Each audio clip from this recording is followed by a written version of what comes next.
Welcome back to module 7 of this unit 1, that is data analysis.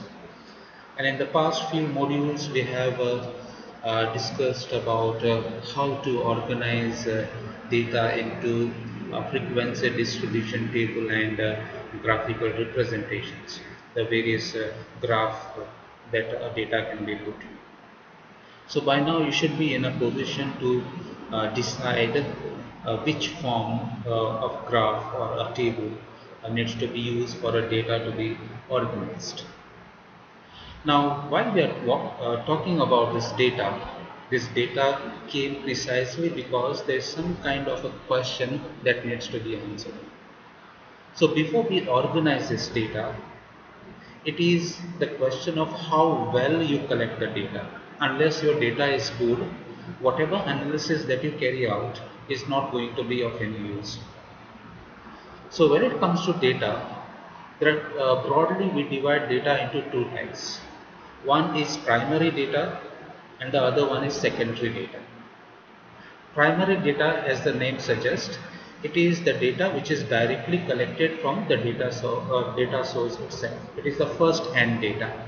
It is something like if you want to find out the income of a person in a particular region, what you do is you will directly go and find out the data from each of the person from that particular region. Now that collection can be either direct, you ask that person directly, or indirectly. But the data importantly comes from that actual data source. So this we say is a primary data, and it is the first hand data. It is mostly collected especially for a research project, and because it is the first hand data, you are directly collecting it from the source itself. It is often reliable, authentic, okay? And that is because you are collecting this data precisely keeping in the question that you want to answer. So it is specifically to answer that particular question, and that's why it is very reliable and authentic. So this primary data can be collected in different ways. Okay, it is categorized depending on how you collect it. We say it is by observation. You can collect the data by observation. Now observation is further divided into in terms of participant and non-participant. Now observation is when you observe a particular process to collect the data for that. Let's say for example, if you want to find out how well a medicine works for a particular disease, okay, either you'll observe the patient's recovery, okay, by staying with them, or you'll volunteer yourself as a patient to see the effect of that particular medicine. Now, if you're volunteering yourself in this process, then it will be like a participant. You yourself are a participant in the process. And if you are just observing how it is given to the other patients and how is the recovery, how the medicine works, then it is not non-participant. You are not really participating in that particular process. So when you say observation, it can be either participant or non-participant.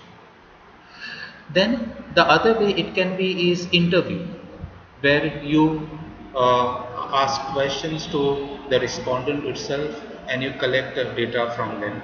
Okay? And the interview can be either structured or unstructured.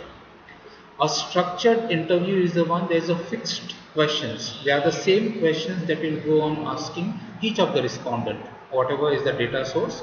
You'll be asking the same questions as a sequential questions, a sort of a questionnaire, you can say, but you'll be asking those personally to those questions. And unstructured is the one where there is no flow of the questions that you ask. It is just like a casual approach. You meet the person and you ask those questions to those respondents. So interview is when you ask those questions yourself. You take a sort of an interview, okay, and you ask those questions to the respondents either in structured form or unstructured form. The other way is collecting data is by questionnaire. It's a sort of a list of questions in either printed form or in soft copy form that you prepare, and then you send these questions to the respondents. Now this can be sent by either by post or email or social networking sites. So when you send them in this way, it is called as mailed questionnaire. So you have a set of questions written down. You either mail or post or use any of the social networking way. That is called as mailed questionnaire form. And in case you give these questions to sort of a gathering, you have already have a gathering, sort of a party, or you have some lecture going on or some seminar, and there are already some there are some people who have gathered, and you are asking those people to fill a particular questionnaire, then this is a sort of a collective questionnaire. So it's a collective questionnaire. So primary data overall we categorize in terms of either observation, interview or questionnaire, depending on how you collect the data. So this can be refined, these three categories can be refined further depending on how we do it. Observation method, we say, is the data which is collected by observing the process. Now this can be either by participating or just by observing, participant or non-participant. The data can also be collected by interviews. Now, interviews can be of different forms. One is the direct personal interview, where you are meeting the person yourself personally and asking those questions. Okay? It's a face-to-face interaction with the respondents. The other form of interview is the indirect oral interview, where you don't meet the direct resource person. Okay? What you do is you meet a third party. Now this is in case of there is the issue is very sensitive and you cannot meet the respondent directly. What you do is you meet a third party like a witness or a friend or a person who knows that particular situation or process.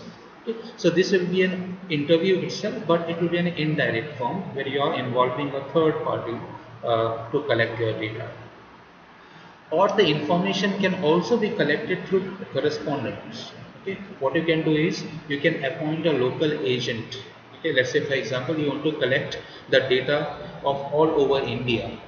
Now it's very difficult to go to each and every part of India. So what you will do is you will appoint some agents, okay, in each of the region that you are interested in or randomly, and you will collect this data. So this local agents will collect the data from the respondents directly. Okay. And then the local agents will provide you the data. So this we say is the information from the correspondence. And the other third category was through questionnaire. It can be mailed questionnaire, which can be through email, post or social networking.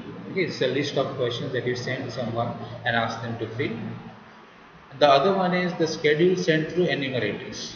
So what you do is, this is similar to your direct personal interview, except that you do not go to take the personal interview. You send someone else who asks those questions to the respondent, and those enumerator itself write the answers, the responses themselves. So it's a third person who is involved in writing down the responses from the respondents. Now, what are the advantages of primary data? Is it is very specific to your needs, because you are forming this questionnaire or you are collecting this data based on what question that you are trying to answer. So you will collect specifically this data for your question. Okay. And the researcher is able to control the kind of data that is being collected. It is accurate as compared to the other kinds of data, say secondary data. Okay. That's because you are collecting it yourself and you are not depending on someone else. The data is not subjected to personal bias. Okay. And you can always validate its authenticity, because it is a first-hand data. Okay. When you are collecting the data, you sort of become an owner of that particular data. So you have the ownership of the data, and you can decide how to make available this data to other people, whether publicly or through patent or even sell it. Okay, so you have your rights over the data when you collect it yourself. Usually it is an up-to-date data because you're collecting it yourself, so it is the recent one, the most recent one. Okay, and it's not that it is an old data which you cannot rely on. So it's a real-time data and can be very reliable. The researcher has the full control over the data through the which is collected through the primary research, and you once you have the data, you can decide what the research design, how you're going to analyze it, what statistical tools you're going to use for this particular data. Now the disadvantages of this primary data is it's very expensive. Expensive in the sense because you're collecting it first hand, it involves cost because you have to travel and ask, meet every person, you have to ask those questions. Okay. So there is cost that is involved there, which may not be advisable in all the situations. It might be difficult to collect. It is difficult to get the respondents and many of the times. So if they are not available, there is a huge difficulty in collecting the data. It is very time consuming because you have to approach to each of these respondents, wait for their availability. There are so many constraints that are involved when it comes to personal interviews, okay, in scheduling those things. It may not be feasible to collect in some cases due to its complexity, okay, and the required commitment. Okay. So some processes, some situations can be very complex or sensitive, in which case collecting the primary data can be a little difficult. Now, the other form of the data is the secondary data. So primary data is the data that we collect first hand, you collect it yourself. Secondary data is the one that has been collected by someone else and you are using it for your study. And the name itself will suggest what is a secondary data. So it has been collected in the past by someone else but made available for others to use. This secondary data was precisely primary data once upon a time, which someone had collected for their purpose in their study, which now is available for a third party, and that's why it is called as a secondary data. Secondary data is usually accessible to researchers and individuals because they are mostly shared public. So it is the second hand data that is being made available publicly. This, however, means that the data are usually general and not tailored specifically to meet the researcher's needs as primary data. When you collect the primary data, it is tailor-made for your objective, the question that you want to answer. But the secondary data was collected by someone else for their needs. So it may not be in exactly the form that you want it. Okay. So everything that is been there in the data also may not be useful to you. So you'll have to extract only those things which are useful for your study. Now, what are the different methods of collecting secondary data? Okay. One is government statistics. Okay, these are widely available on the government websites. Usually, almost all the departments they publish their yearly reports or half-yearly reports on their websites. So these are readily available on their sites. Sometimes this data is not presented explicitly, okay, for the subject that you are interested in. So again, you'll have to only look out for that part of the data that you are interested in, because these government reports, they contain huge amount of data, and it is usually generally includes all the parameters, all the variables. So you have to look out for only those things that is of interest to you. Okay. Industry associations, okay, is the other one. They publish their data there also, so you can get those the data that you are interested in through from these associations. Trade publications, which includes periodicals and news articles, secondary data can be found out from this. Or company websites, their annual reports, okay, their findings, their presentations. They also have a way of submitting their information or yearly reports, so you can get the data from them. Or published research reports, the large number of research articles that are published nowadays, so you can get the data from this published research reports or research journals. So these are different methods of collecting secondary data. Now, what are the advantages of secondary data? It is very easily accessible, okay, because it is present somewhere in terms of a periodical, or it is available on the internet, so it is directly available to you. You don't have to really collect it yourself. Okay, it is available on different platforms that can be accessed by the researcher. If it is affordable, because there is no much cost that is involved here. In case the data is free, then it is directly free for you to use. You don't have to spend money in collecting, unlike in the case of primary data. Okay, so it requires no cost to acquire, because they are sometimes given out for free.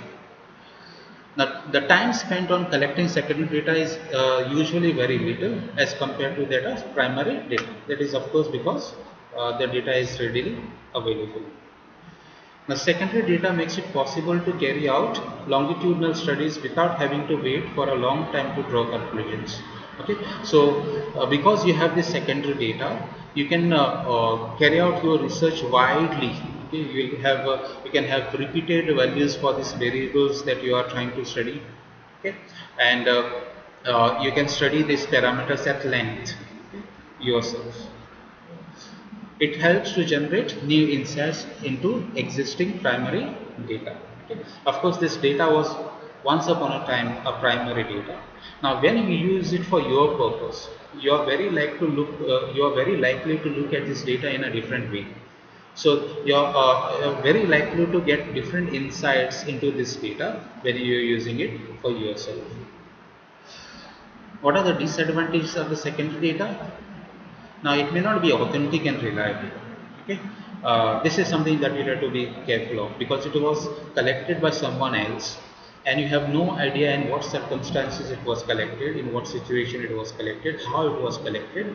So you'll have to measure or verify the authenticity and the reliability of this data yourself first, and then use it for your purpose.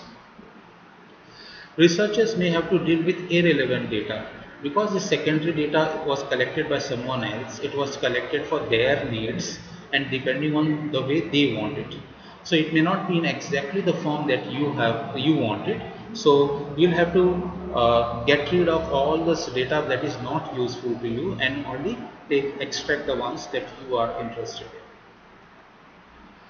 Some of the data can be exaggerated due to the personal bias of the data source. Again, this is also a concern that when you are using a secondary data. Okay, there might be some bias that might be involved by that person when it was collected by him or her for their purpose. Okay. So you'll have to check that this thing also.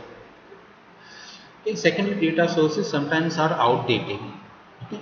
Now, this was collected some time back, okay, and may not reflect directly the current state of that particular process, or whatever variable that you are talking about.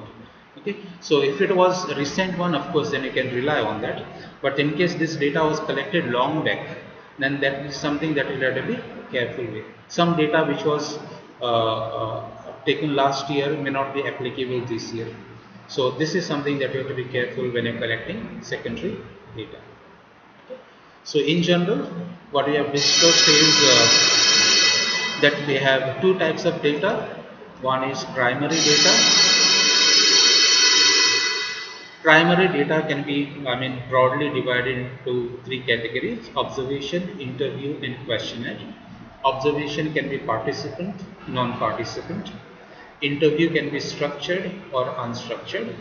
Now, even this structured interview can be direct, indirect, or through correspondence. When it comes to questionnaire can be sent through mails or post, and then ask those people to fill it. Or it can be a collective questionnaire where you are distributing the questionnaire in a gathering and asking those people to fill it. Okay. The other type of data is secondary data, which can be collected through different sources like research articles, census reports, personal records, client histories, government records, magazines, periodicals, and these various resources that are available. Thank you.